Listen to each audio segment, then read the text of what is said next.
Welcome to Get the Facts, the program that provides you with information on government's policies and initiatives. I'm Rose Campbell. Today we're joined by a minister with a portfolio in the Office of the Prime Minister, the Honourable Floyd Green, and he has been tasked with the implementation of the National Identification System. We call it NIDS. So that's our focus today. Minister, so good to have you again on Get the Facts. Always a pleasure, thank you. All right, tell us firstly, why do we need NIDS? Oh boy, we have been talking since 1970s about the need to be able to identify our people. It's very hard to plan any sort of intervention, whether you have a family, whether you have a church, whether you have a community group, unless you know who your members are.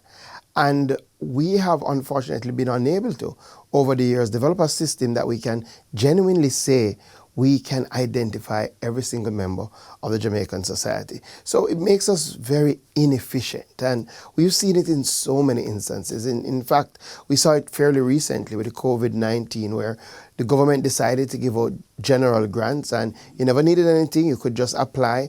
And the Minister of Finance came and had to tell the House that over 15,000 people could not collect their grants. And the number one reason was a lack of identification. So they applied, they gave the name, but when they went to the institution and they say, all right, prove that you are who you say you are, they were unable to so do.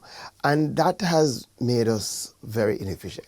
So I would say the number one reason is really to get efficient as a society and to make us better able to cater for our citizens, and also to get rid of some of the things that have become commonplace that really just stress out people, as people would say. You and I know it's so difficult to open a bank account.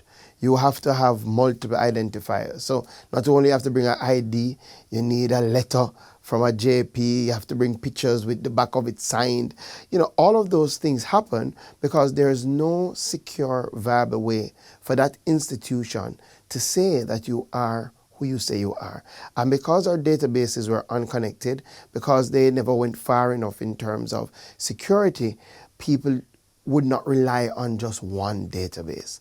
So the reality is we definitely need to make life easier to have that verifiable database that can really prove that you are who you say you are. But sir, what about the TRN and the NIS and the passport and the... So that's unfortunately, instead of going the route of a national ID, what we did was we went the route as a country of multiple databases. So you have your TRN, you have your electoral ID, you have your driver's license, you have your passport. Unfortunately, very few of these databases speak to each other.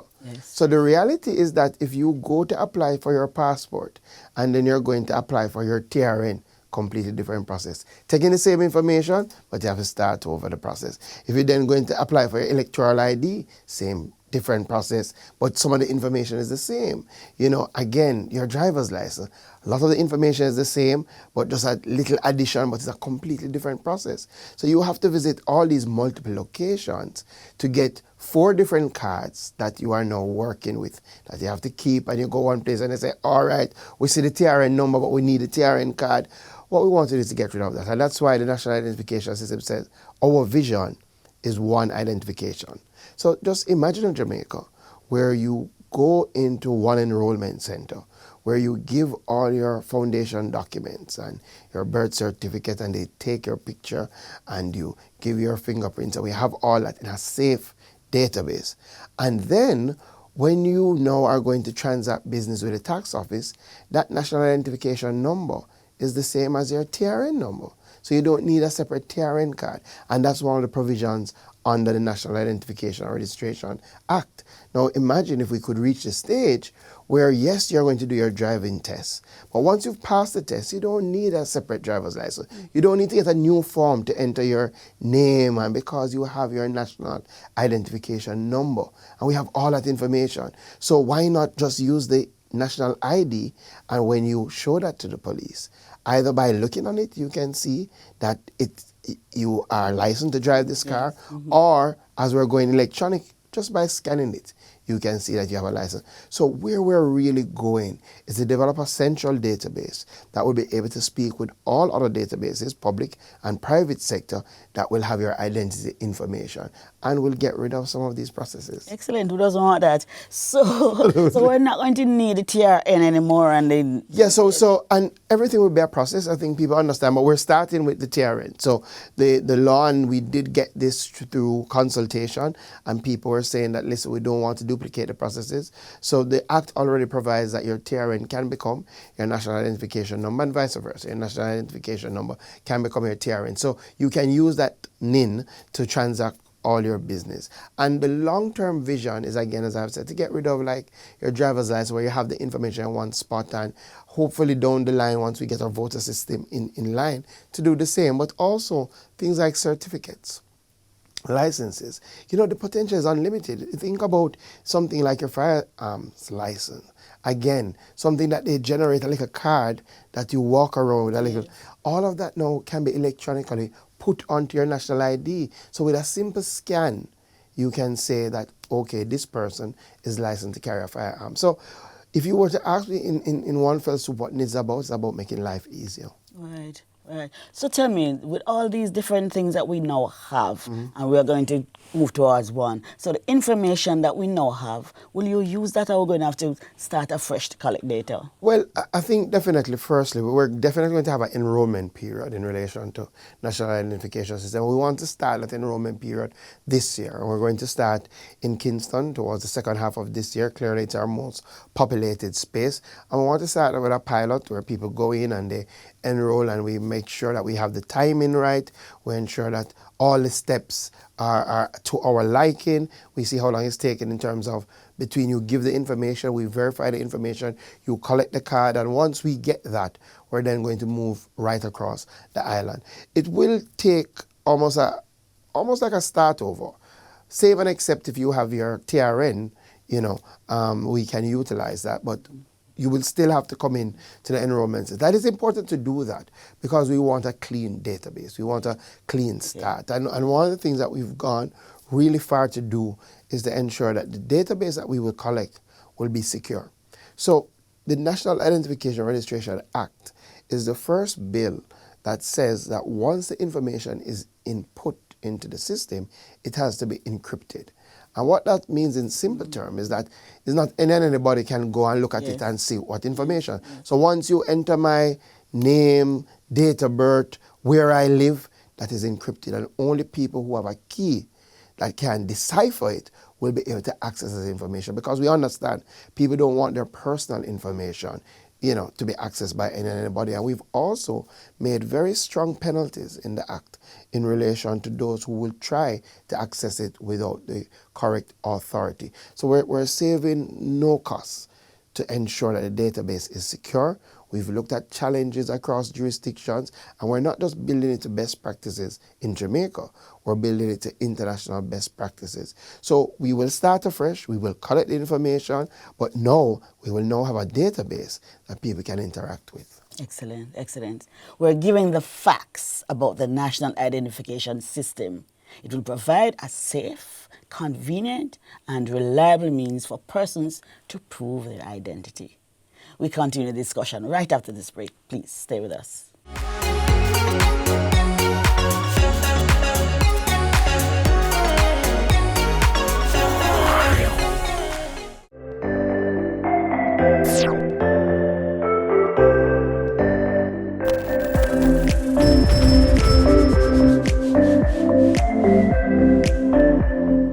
It's absolutely critical that we receive the vaccines. You will see hospitalizations and indeed deaths likely come down.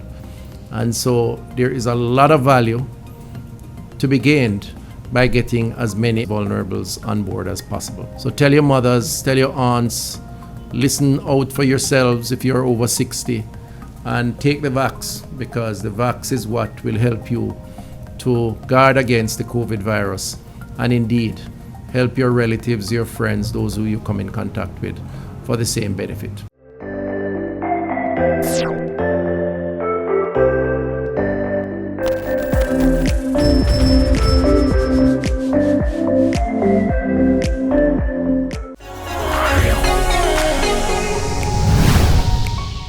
Welcome back to Get the Facts. We're discussing NIDS, the National Identification System. Did you know that NIDS will result in improved governance and management of social, economic, and security programs?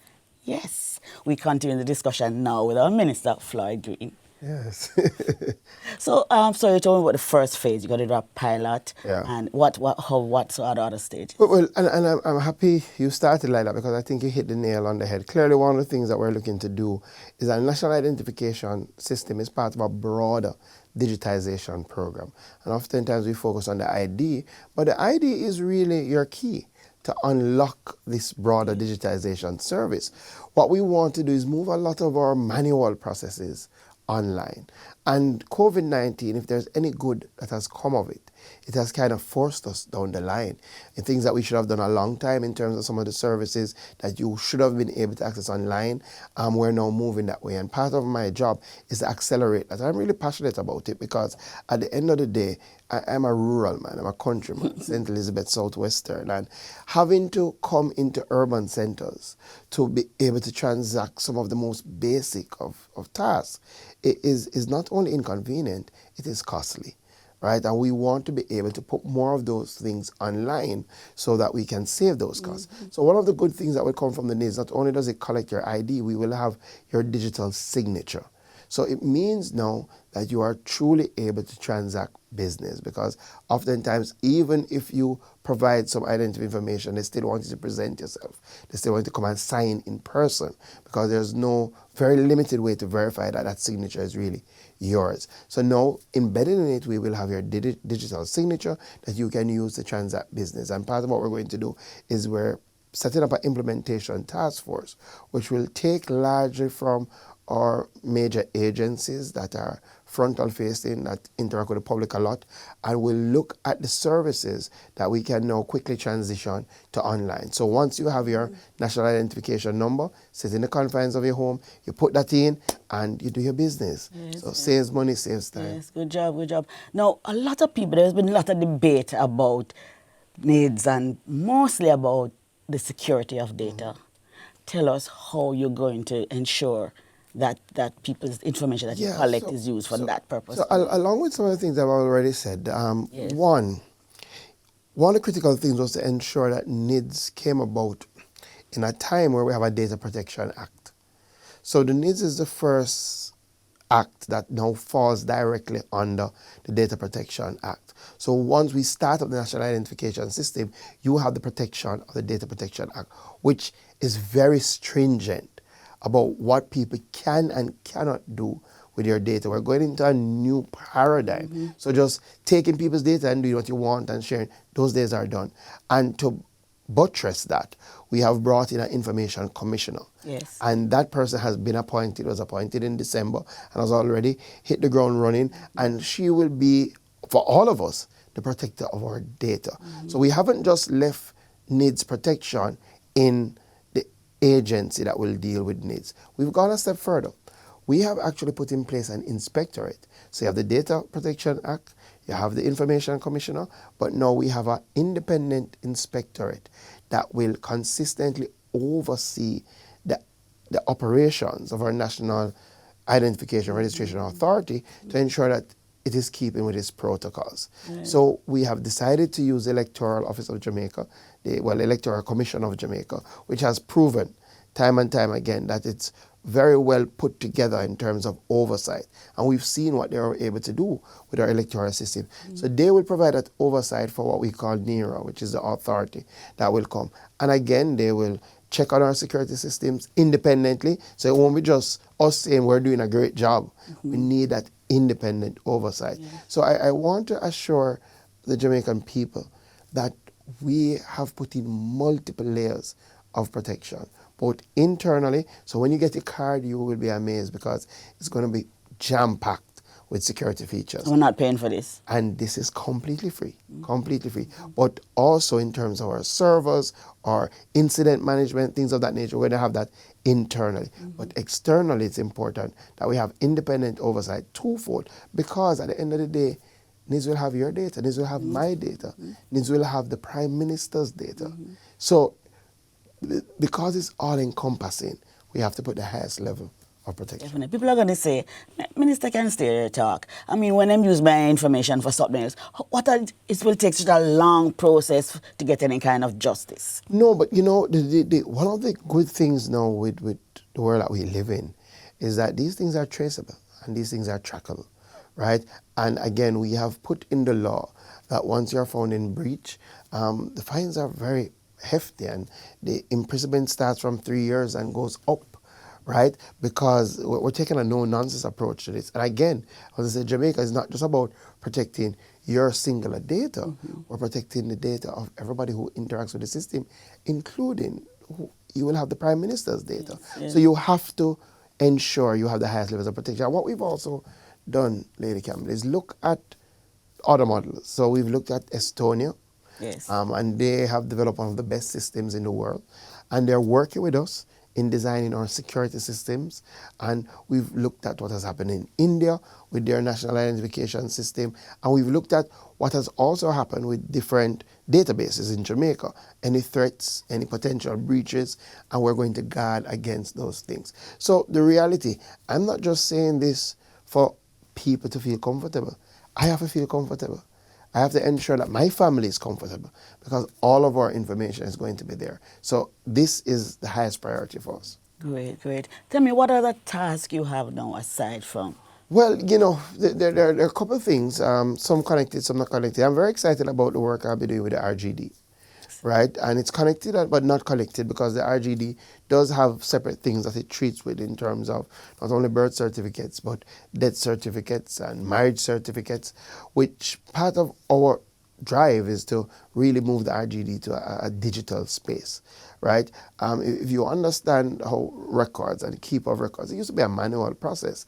And when I visited RGD the other day, they showed me how in the day when you would call up for your birth certificate, you would have to go into a vault and they would have to get the number and they would have to climb the ladder and look for it. And, you know, we have to move from that, yes, right? So we've already started the process of digitizing those records. And what we want to be able to launch very soon is a sort of online search feature where if you're interested in finding if we have a marriage certificate, if we have a birth certificate, before asking for it and before paying, you can go online and search and access our database. So we're going to be moving to those steps. Additionally, unfortunately, there are still a number of Jamaicans who do not have birth certificates, right? In fact, a rough estimate is about 10% of our population, which is about 300,000 people. Wow. A lot of them don't have it because they can't afford to access it. You know, things went wrong.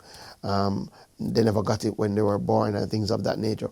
So I've asked the team, and the team is far advanced. I'm working on a program that we want to announce hopefully in March to really go into the nooks and crannies and get those people registered. And, you know, it's something I'm passionate about because you see the real challenge when they need to transact business. That's when they really need it. So they live all their life without that. Now they see a benefit and the people say, all right, bring your birth certificate. And they don't have any. So we're going to fix that. Yes. The Prime Minister has also asked me to focus on the social partnership. And I'm sure yes, I will come back and we will have a program definitely about that. Yes, yes, right? But yes, in essence, we want to ensure that our governance model is about consensus, yes, is about facing the challenges from COVID-19 together and appreciating that if we have all hands on deck, there is no challenge that as Jamaicans we can't conquer. Yes, Minister, thank you so very much for coming again today. It's been a useful piece of conversation here, and we look forward to talking with you again on your other projects. Anytime. Good. This has been Get the Facts. We're talking to our guest, Minister with a portfolio in the Office of the Prime Minister, Minister Floyd Green, and he's tasked with providing ministerial and policy guidance for the program of the National Identification System, and he's spearheading the rollout. Thank you so very much for watching, and we have more information next time on Get the Facts. I'm Rose Campbell. Take good care.